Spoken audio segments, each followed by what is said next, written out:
استغفر الله العظيم استغفر الله العظيم استغفر الله العظيم الذي لا إله إلا هو الحي القيوم وأتوب إليه لحضرة النبي المصطفى رسول الله صلى الله عليه وسلم وعلى آله وأصحابه ومن تبع لدينه إلى يوم الدين وإلى أرواح جميع مشايخنا ومعلمينا ووالدينا وذوي الحقوق علينا ولجميع المسلمين والمسلمات والمؤمنين من ذم الأرواح من أنفقوا أموالهم وجهدوا أنفسهم إلى هذا المسجد ثم إلى رئيسين الشيخ عبد القادر الجيلاني والشيخ محمد سلمان المدني والشيخ محمد أرشد بن عبد الله البنجري والشيخ محمد كشف الأنوار بن حجي اسماعيل البنجري والشيخ محمد سرواني عبد الباقي والشيخ محمد زيني بن عبد الوهاب ثم إلى رؤيا الشيخ أحمد بستاني بن أسنى والشيخ أحمد بكري بن حجي إيمان الدين والشيخ أحمد زهديان بن الشيخ حجي محمد ثم إلى روح مصنف هذا كتاب الشيخ زين الدين المالباري والشيخ محمد نواوي بن عمر البنداني شيء إلى لهم الفاتحة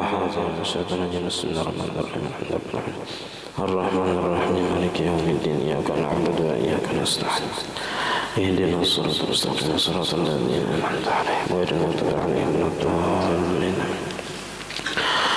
بسم الله الرحمن الرحيم الحمد لله رب العالمين اللهم صل وسلم وبارك على سيدنا محمد وعلى آله وصحبه أجمعين أما بعد سبحانك لا علم لنا إلا ما علمتنا إنك أنت العليم الحكيم ولا حول ولا قوة إلا بالله العلي العظيم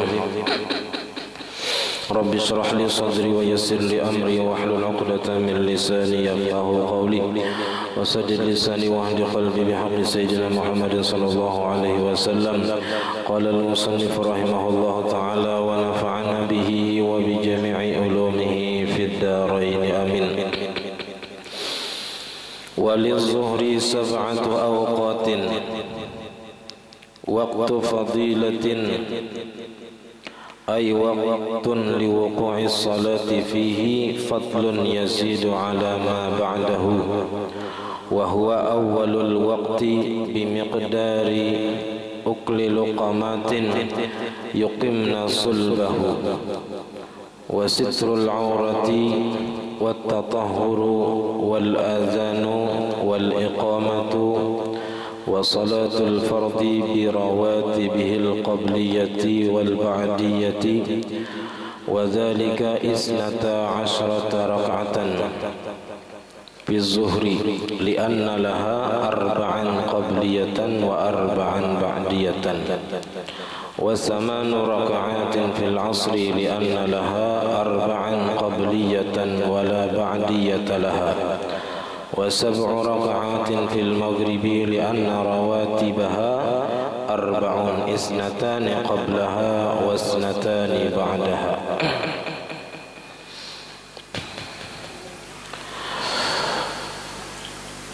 Alhamdulillah, puji dan syukur kita haturkan kehadirat Allah Subhanahu wa taala yang mana dengan limpahan taufik hidayah serta inayahnya sehingga kita pada malam hari ini dapat berkumpul di masjid yang mulia ini.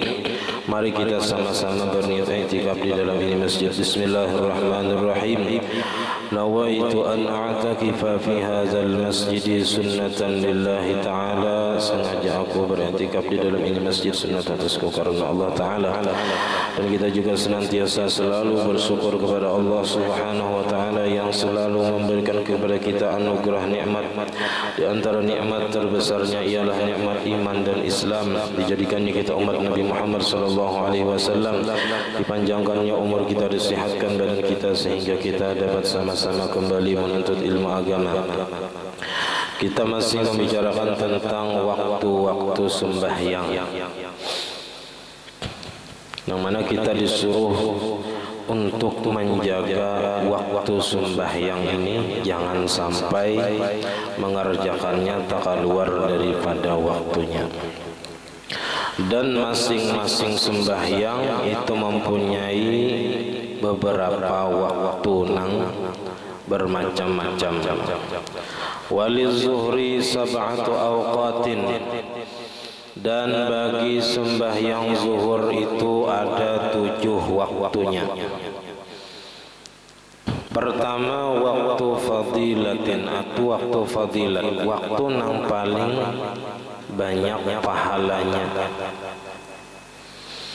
ay waqtun liwuqu'is salati fihi fadlun yazidu ala ma ba'dahu, yaitu satu waktu bagi mengerjakan sembahyang di dalam waktu itu mempunyai keutamaan yang melebihi atas waktu yang sesudahnya. Jadi bila menggawi di waktu fadilat ini ada pahala yang lebih Allah Ta'ala berikan kepada orang itu atas orang yang mengerjakan sesudah habis waktu fadilat ini. Kapan waktu fadilat ini? Wahwa awalul waqti, yaitu di permulaan waktu. Karena sahabat Ibnu Mas'ud pernah bertanya kepada Nabi, ya Rasulullah, ayyul a'mali afdalu? Qala as-salatu li awwali waqtiha. Sahabat Ibnu Mas'ud pernah bertanya kepada Nabi, ya Rasulullah, apa jua amal yang paling afdal? Lalu ujar Nabi, amal yang paling afdal itu yaitu sembahyang di awal waktunya.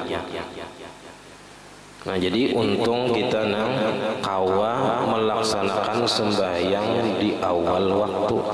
Pertama dapat fadilat awal waktu, dapat fadilat waktu fadilat. Nah, dan kita bersegera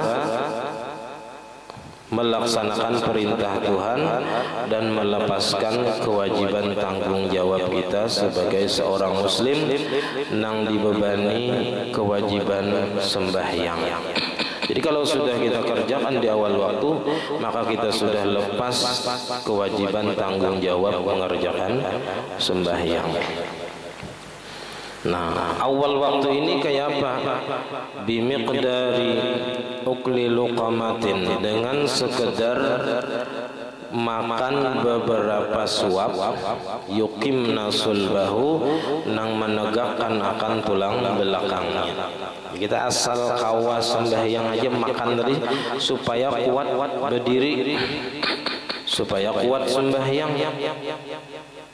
Ya, 5 kali suap misalnya cukup aja sudah, kawai sudah berdiri. Nah, jadi anggap berapa? Anggap semenit, makannya semenit, mulai masuk waktu. Wasitrul aurati, kemudian menutup aurat berapa menit misalnya, anggap 2 menit atau semenit. Wattatahuru, dan bersuci baik dari najis, dari hadas, berwudu misalnya setelah masuk waktu berapa menit nih. Wal azanu wal iqamatu, dan azan dan iqamat. Jadi sesudah masuk waktu lalu kita mengerjakan sebab-sebab sembahyang, yaitu mulai dari makan beberapa suap untuk menguatkan belakang kita, kemudian menutup aurat, bersuci, azan, iqamat, wassalatul fardi, dan sembahyang fardu, birawatibihi, dengan rawatib-rawatibnya, al-qabliyati, nang qabliyah sebelum sembahyang fardu, wal ba'diyati, itu tertinggal mungkin lah cetakannya tertinggal. Kalau di dalam kitab Nihayatul Amalnya itu ada berbuat wal ba'diyah, karena rawatib itu qabliyah dan ba'diyah. Wa zalika isnata asyara rak'atan fi zuhri, dan bermula mengerjakan sembahyang fardu dan rawatibnya qabliyah ba'diyah itu 12 rakaat di dalam sembahyang zuhur. 12 rakaat. Kenapa? Li'anna laha, karena bahwasanya bagi zuhur sudah 4 rakaat. Arba'an qabliyatan, ada 4 rakaat qabliyah zuhur. Wa arba'an ba'diyatan, dan 4 rakaat ba'diyah zuhur. Nah, jadi sekedar mengerjakan 12 rakaat qabliyah zuhur 4, sembahyang zuhurnya 4, ba'diyah zuhurnya 4, 12 rakaat ya kan? Zuhur dan rawatibnya. Nah, berapa menit ini? Nah, itulah waktu fadilat dimulai.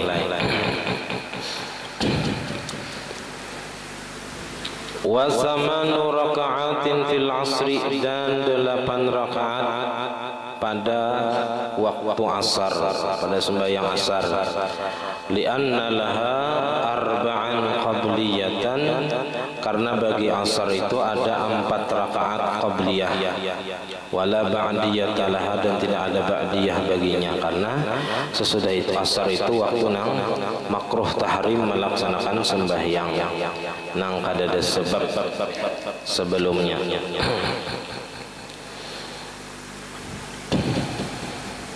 Nah, jadi sembahyang rawatib ini sebenarnya kalau dihitung secara keseluruhan itu ada 22 rakaat.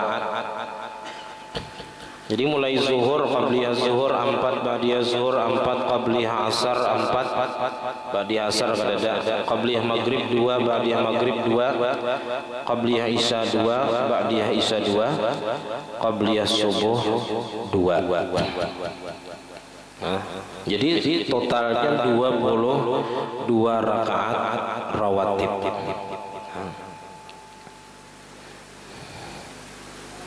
Jadi sembahyang sunat rawatib ini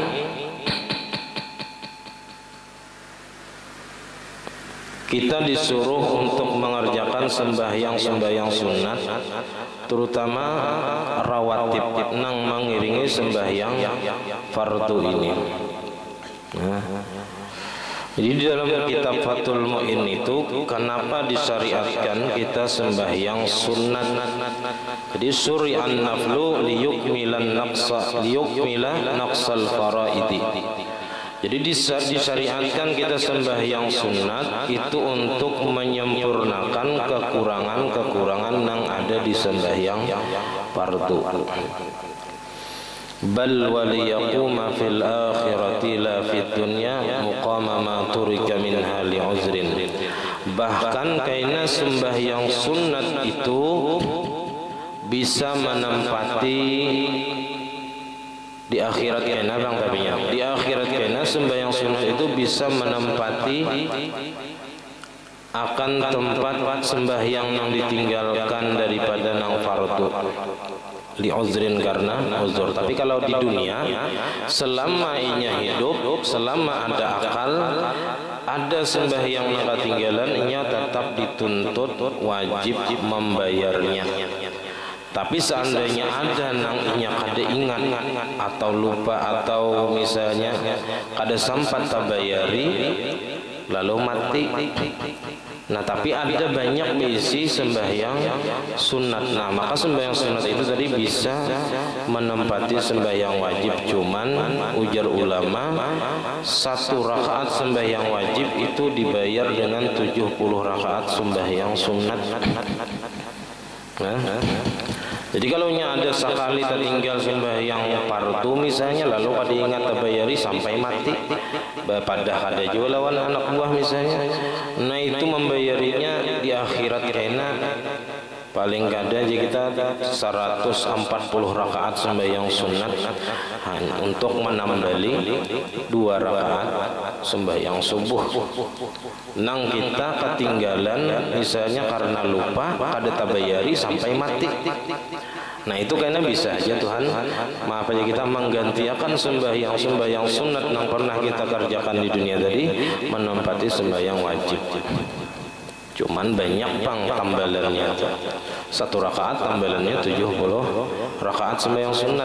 Ya, jadi satu rakaat sembahyang wajib ditambali dengan 70 rakaat sembahyang sunat.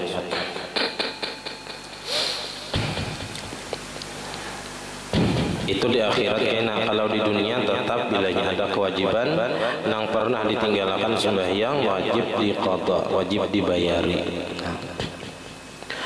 Nah, dari 22 rakaat sembahyang rawatib itu tadi, ada 10 rakaat nang sunat muakkad hukumnya.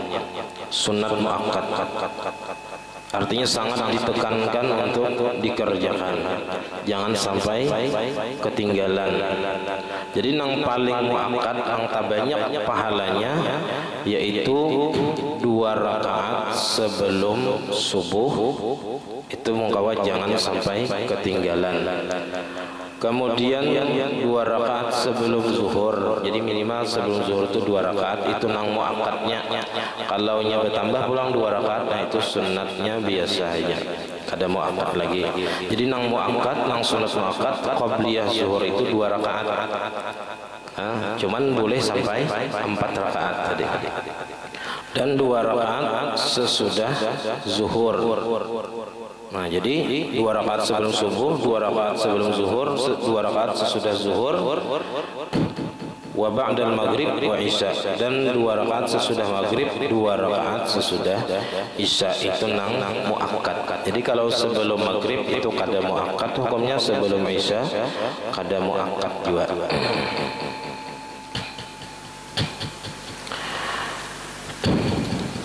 Nah, di antara nang paling ganal pahalanya pulang, di antara nang rawatib tadi, yaitu sembahyang sunat qabliyah subuh. Qabliyah subuh ini pahalanya itu ganal benar. Ada hadis-hadis yang mengkhususkan, jadi keunggulannya luar biasa. Jar Nabi, rakaatul fajri khairum minad dunya wa ma fiha. 2 rakaat sebelum subuh, qabliyah subuh, lebih baik daripada dunia dan isinya. Artinya kita sesudah bangun guring itu, kan biasanya kalau orang nang sibuk lawan dunia, bangun guring itu pikirannya langsung jema mengerjakan gawian-gawian dunia, mempersiapkan ini dan itu. Nah, lalu Tuhan memberitahu kita bahwa ada yang lebih baik daripada itu. Apa? Yaitu sembahyang sunat subuh 2 rakaat. Dan itu lebih baik daripada yang dunia dan isinya, apalagi hanya sebahagian dunia, sebagian kecil dunia. Nah, jadi kita jangan sampai ketinggalan sembahyang sunat subuh ini. Seandainya kada sempat sebelum subuh, gawi imbah sembahyang subuh boleh. Kalau kita kada sempat bangun, biasanya pas orang para kamat sudah bakami wudu, tulak ke masjid, kada sempat sembahyang qabliyah di rumah. Nah, itu boleh dikerjakan sesudah sembahyang subuh boleh. Karena ada sebab yang apa aja kita menyuruh kita untuk melaksanakannya sesudahnya. Karena tadi ada uzur, kalau kita mengerjakan qabliyah ada sempat kenapa ke masjid misalnya. Jadi biar dia imbah sembahyang subuh, mengerjakan qabliyah subuh tadi boleh. Nang kada boleh itu mengerjakan ba'diyah sebelum waktunya, sebelum misalnya qabli ba'diyah zuhur digawi sebelum menggawi zuhur, kada boleh. Sama kayak tarawih, kada boleh sembahyang tarawih dulu, hanya sembahyang isya kada boleh. Sembahyang witir kada boleh sebelum sembahyang isya, karena waktunya itu sesudah sembahyang isya. Nah, dan dalam mengerjakan sembahyang sunat subuh itu ada ayat-ayatnya yang disuruh oleh Nabi. Nabi ada menganjurkan membaca ayat pertama itu qul ya ayyuhal kafirun, rakaat kedua surah Al-Ikhlas. Tapi ada juga, nah itu tadi hadis riwayat Imam Muslim dan yang lainnya. Ada juga hadis yang datang dalam 2 rakaat sembahyang qabliyah subuh itu membaca rakaat pertama alam nasrah dan ayat rakaat kedua alam tara kaifa. Nah, lalu fadilat orang yang membaca di rakaat pertama surah Al-Insyirah, rakaat kedua surah Al-Fil. Itu di dalam kitab Fathul Mu'in disebutkan wa anna man dawama ala qiraatihi ma fihima zalat anhu illatul bawasir. Siapa yang mengakali sembahyang sunat subuh, rakaat pertama Alam Nasrah, rakaat kedua Alam Tarakai sesudah Fatihah, itu akan hilang daripada penyakit bawasir, penyakit ambien. Nah, lalu kayak apa caranya? Maka tadi Anda mengatakan membaca surah Al-Kafirun dan Al-Ikhlas. Nah, maka di situ disunatkan menggabung antara keduanya. Jadi di rakaat pertama baca misalnya qul ya ayyuhal kafirun lawan Alam Nasrah. Di rakaat kedua misalnya Al-Ikhlas lawan Alam Tarakai. Atau misalnya Alam Nasrah dulu hanya Al-Kafirun, rakaat kedua Alam Tarakai lawan Qul huwallah. Nah, itu supaya menggabungkan antara dua hadis yang datang gitu, supaya tapakai keduanya. Kadang sabuting hadis saja yang diamalkan, tapi keduanya karena di sini kawa menggabungkan antara kedua dalil tadi. Nah, waqila ada lagi pendapat di dalam i'anah itu man dawama alaihi ma fihima la yara syarran dzalikal yauma aslan. Siapa yang mengakali atas membaca Alam Nasrah, Alam Tarakai di sembahyang sunat subuh tadi, inya tidak akan melihat kejahatan pada yang demikian itu hari sama sekali. Jadi hari itu inya kada akan menemui kejahatan kalau mengamalkan membaca surah Alam Nasrah, Alam Tarakai di rakaat pertama dan kedua. Dan ada lagi ujar Imam Ghazali di dalam kitab Wasailul Hajat, balaghana an ghairi wahidin minas salihin min arbabil qulub, telah sampai kabar kepada kami dari bukan hanya satu orang daripada orang saleh, hanya ada seikong nang bahabar kasiden min arbabil qulub, daripada orang nang hatinya bersih, anna man qara'a fi raqatil fajri Alam Nasrah laka wa Alam Tara, siapa yang membaca pada dua rakaat sembahyang subuh, sembahyang sunat subuh, rakaat pertama Alam Nasrah, rakaat kedua Alam Tarakai, maka qasarat anhu yadu kulli aduwin, maka pendek daripadanya tangan tiap-tiap musuh. Artinya orang itu terpelihara daripada kejahatan musuh, kada sampai orang hendak berbuat jahat lawan kita. Walam yuj'al lahum alaihi sabilan, dan tidak dijadikan bagi mereka musuh tadi atasnya jalan untuk berbuat jahat. Jadi ini termasuk ya kita benteng atau perisai pelindung kita dari serangan atau gangguan musuh di hari itu. Nah, jadi siapa yang mengamalkan sembahyang sunat subuh ini banyak benar fadilatnya. Pertama, ini paling sugih di dunia karena ia sudah memiliki yang lebih baik daripada dunia dan isinya, dan ini terpelihara daripada gangguan musuh. Kada melihat kejahatan di hari itu. Wa hadza sahihun mujarrabun bila syakkin yasirin. Ini bujur dan mujarrab, sudah terbukti tanpa ada keraguan. Nah, itu sembahyang sunat qabliyah subuh, sebelum subuh 2 rakaat nyaman benar. Gawiannya satu umat saja. Nah, cuman berat kalau kada terbiasa. Jadi asar itu qabliyahnya 4,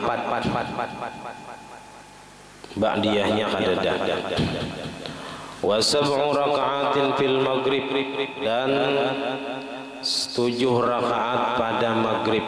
Lianna rawatibaha, karena bahwasanya rawatib maghrib 4 isnatani qablaha, 2 rakaat sebelum maghrib, wasnatani ba'daha, 2 rakaat sesudah maghrib. Cuman nang mau akadnya nang sesudah maghrib. Nah, kenapa kayak di sakumpul itu kada qabliyah, ba azan, ba doa baca Rabbi firli 5 kali, baca doa Allahumma inna nas'aluka ridhaka wal jannah, qamat. Nah, karena qabliyah itu bisa saja dikerjakan sesudah maghrib. Karena waktu maghrib itu sangat satu mat saja waktu maghrib itu, apalagi menurut qaul jadid satu mat benar.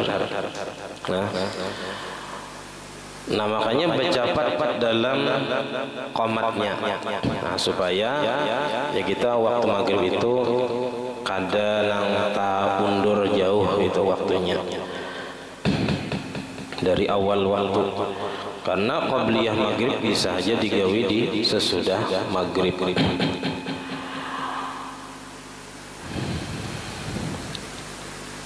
Wa samanu raka'atin fil isya'i, dan 8 rakaat pada sembahyang isya.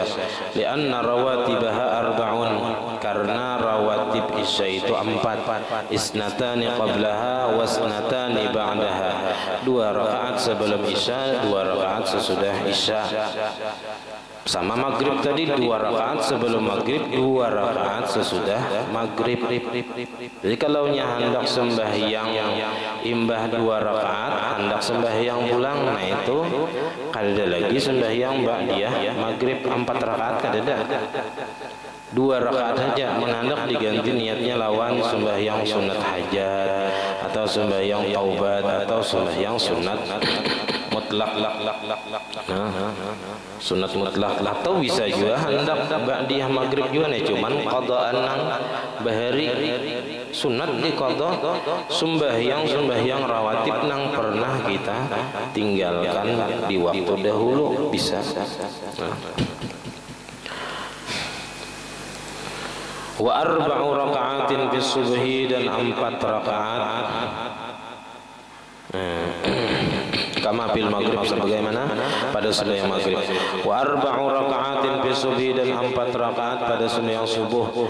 Lianna rawatibaha isnatani, karena rawatibnya itu ada 2. Isnatani qablaha, 2 rakaat sebelum subuh. Wala ba'diyata laha, dan tidak ada ba'diyah laha baginya, bagi sembahyang subuh tadi. Nah, lalu biasanya kita antara azan subuh dan qomat itu ada amalan-amalan yang dibaca.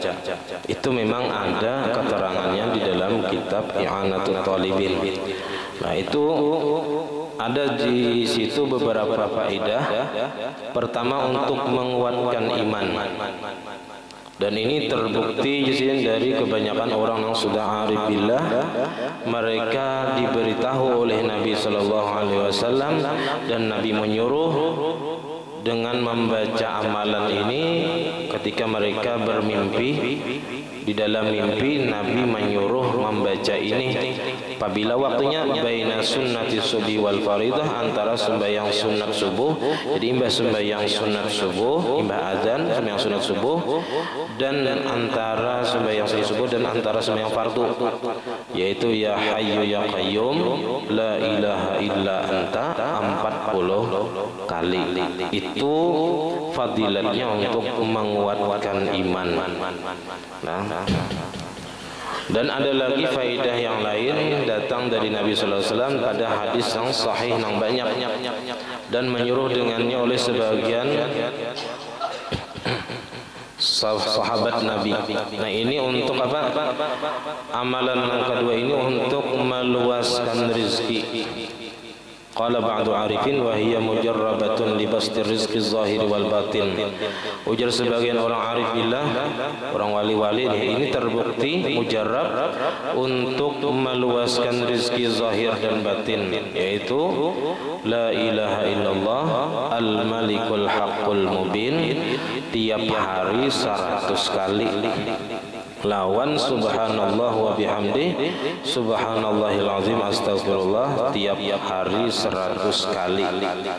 Dan ada yang menganggap bagus dari kebanyakan para guru-guru itu membacanya itu antara sembahyang sunat subuh dan fardu. Amunnya kada sempat, amunnya kada ketinggalan nih kada sempat membaca antara sembahyang sunat subuh dan sembahyang fardu, maka ba'da subhi baca nang la ilaha illallah al-malikul haq mubin 100 kali, subhanallah bihamdihi subhanallah astagfirullah itu 100 kali. Mun kada sempat tadi antara sembahyang sunat subuh dan sembahyang subuh, maka ba'da subhi wa qabla tulu'i syamsi, maka baca sesudah sembahyang subuh dan sebelum terbit matahari. Nah, sebelum terbit matahari baca dulu ini. Munnya antara sembahyang sunat subuh dan sembahyang subuh kada sempat. Nah, imbas sembahyang subuh kita sini masih kadap, jadi masih sempat membaca 100. Nah, imbahnya hanya beraktivitas kemana lagi. Fa'in fatat amunnya kada sampai juga antara sembahyang subuh dan terbit matahari, fa'inda zawal paparak tang hari jazidin paparak zuhur baca ini. Fala yambaghi lil 'abdi ay yukhliya yaumahu anha, maka tidak sepantasnya bagi seorang hamba itu bahwa mengosongkan harinya daripada membaca yang di atas tadi. Jadi mengkawa jangan sampai kada tak baca.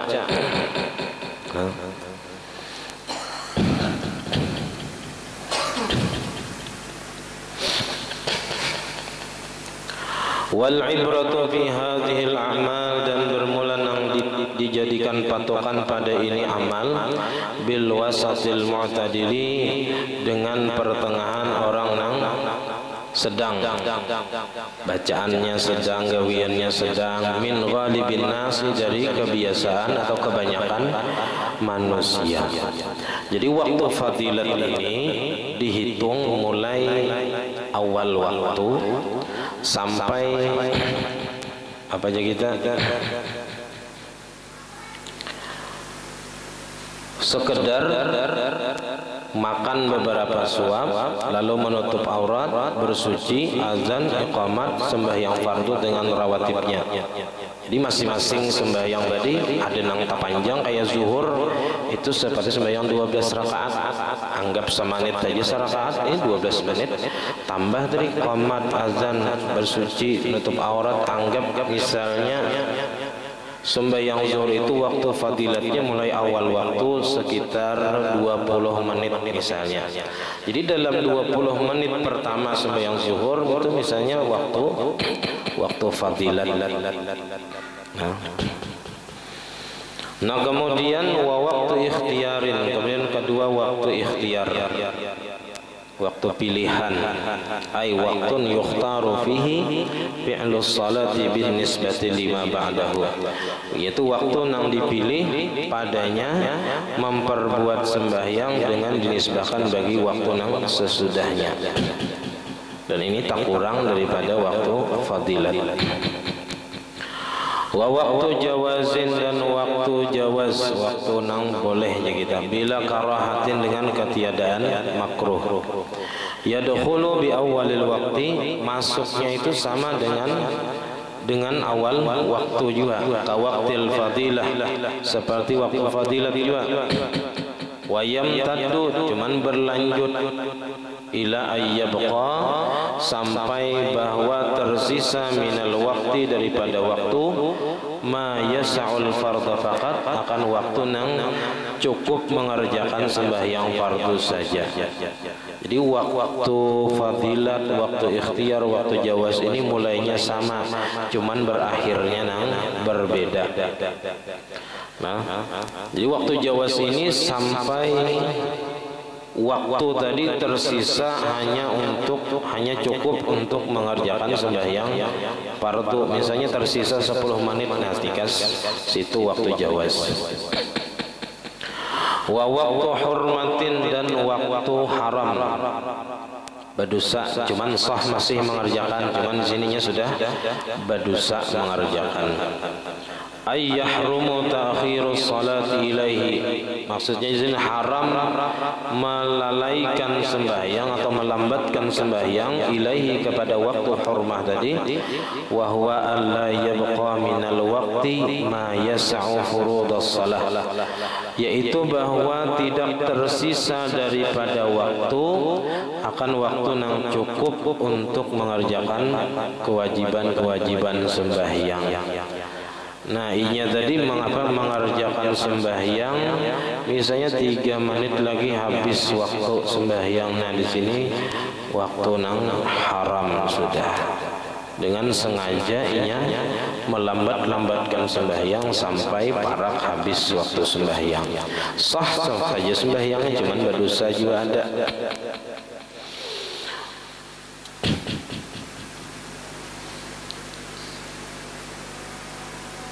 Wa waqtu uzrin, dan waktu uzur, wa huwa waqtul asri. Jadi zuhur ini ada berisi waktu uzur, yaitu waktu asar. Liman, bagi orang yang yajma'u, bagi orang yang menjamak sembahyang takhiran, akan jamak takhir bisafari, pada ketika musafir. Jadi kalau seseorang musafir lalu inya berniat menjamak sembahyang zuhur ke dalam waktu asar, maka itu disebut waktu uzur ngarannya. Nah, waktu uzur, dan masih dihitung adaan, hitungannya masih adaan, tunai. Arti tunai itu dikerjakan di dalam waktunya. Kalau qadaan itu dikerjakan di luar waktunya. Wa waktu daruratin, dan ada kena nang ke-6. Nah, 6 ini waktu darurat. Waktu darurat ada waktu idrak kena. Nah, insyaallah kena ini. Cuma sedikit gambarannya. Waktu darurat ini, orang ini haid misalnya. Haid ke dahulu. Ya, haid. Imbah itu di akhir waktu zuhur. Misalnya samanit lagi habis waktu zuhur, ampi haid. Nah, itu adanya waktu darurat. Samanit itu pahadangan takbiratul ihram habis. Nah, maka orang tadi wajib kena sembahyang zuhur karena inya mempunyai waktu darurat, yaitu ada di akhir waktu inya hilang penghalang daripada nang melarang inya sembahyang seperti haid atau nifas atau kafir. Samanit lagi habis waktu zuhur masuk Islamnya. Nah, maka orang nang kafir masuk Islam di akhir waktu zuhur tadi, walaupun hanya tertinggal samanit lagi habis waktu zuhur, inya wajib kena sembahyang zuhur dan asar gitu. Atau orang gila, ampih gila di akhir waktu zuhur, nah itu wajibnya sembahyang zuhur. Nah, kalau waktu idrak itu kena kebalikannya. Waktu zuhur sampai pas orang azan datang haid. Nah, ini mennya sembahyangnya tak ikan disampat, ya kah? Padang orang azan. Misalnya, ini kadinya sembahyang azan dong. Misalnya ini apa? Berapa menit? 5 menit misalnya. Imbah masuk waktu zuhur, lalu inya datang haid. Seandainya inya langsung mengerjakan dari di awal waktu, sampatnya sembahyang. Cuman karena inya apa aja kita mendengarkan orang azan dulu sampai orang qamat, lalu kada sembahyang di awal waktu, lalu datang haid, datang nifas misalnya. Nah, maka itu karena kalaunya waktunya itu sempat inya sembahyang dan sempat inya bersuci, misalnya anggap 5 menit atau 10 menit sesudah masuk waktu hanyar inya haid, nah maka inya kena bilanya ampi haid wajib bapak mengqada sembahyang zuhur nang inya tadi ada haid di awal waktu zuhur. Nah itu kebalikan waktu darurat kena. Insyaallah minggu yang akan datang jadi diumumkan malam Sabtu yang akan datang kita di masjid ini imbah isya acara maulid. Jadi untuk majelis kita liburakan sekali ya, karena imbah isyanya acara. Jadi insyaallah malam Sabtu yang akan datang kita kembali majelisnya. Jadi disarwani kepada seluruh jamaah nang mendengar pengumuman ini nang jauh-jauh itu diundang untuk berhadir malam Sabtu yang akan datang di masjid kita ini Imbah Isya. Penceramahnya Guru Karim Aulia dari Martapura. Nah, sampai di sini pengajian kita. Salah dan khilaf ampun dan maaf. Wassalamualaikum warahmatullahi wabarakatuh. Al-Fatihah. Ar-Rahmanir-Rahim. Maliki yaumiddin. Iyyaka na'budu wa iyyaka nasta'in. آمين. بسم الله الرحمن الرحيم. الحمد لله رب العالمين. اللهم صل وسلم وبارك على سيدنا محمد وعلى آله وصحبه أجمعين. اللهم فقهنا في الدين. اللهم فقهنا في الدين. اللهم فقهنا في الدين وعلمنا التأويل وارزقنا الإخلاص في طلب العلم وفي نشره وفي جميع الطاعات. اللهم استر عيوبنا وعيوب معلمين عنا ولا تزل بركات علومهم عنا. اللهم أغننا بالعلم وزينا بالحلم وأكرمنا بالتقوى وجملنا بالعافية. ربنا لا تزغ قلوبنا بعد إذ هديتنا وهب لنا من لدنك رحمة إنك أنت الوهاب. ربنا هب لنا من أزواجنا وذريتنا قرة أعين واجعلنا للمتقين إماما. ربنا آتنا في الدنيا حسنة وفي الآخرة حسنة وقنا عذاب النار. وصلى الله على سيدنا محمد وعلى آله وصحبه وسلم والحمد لله رب العالمين. ما شاء الله لا قوة إلا بالله.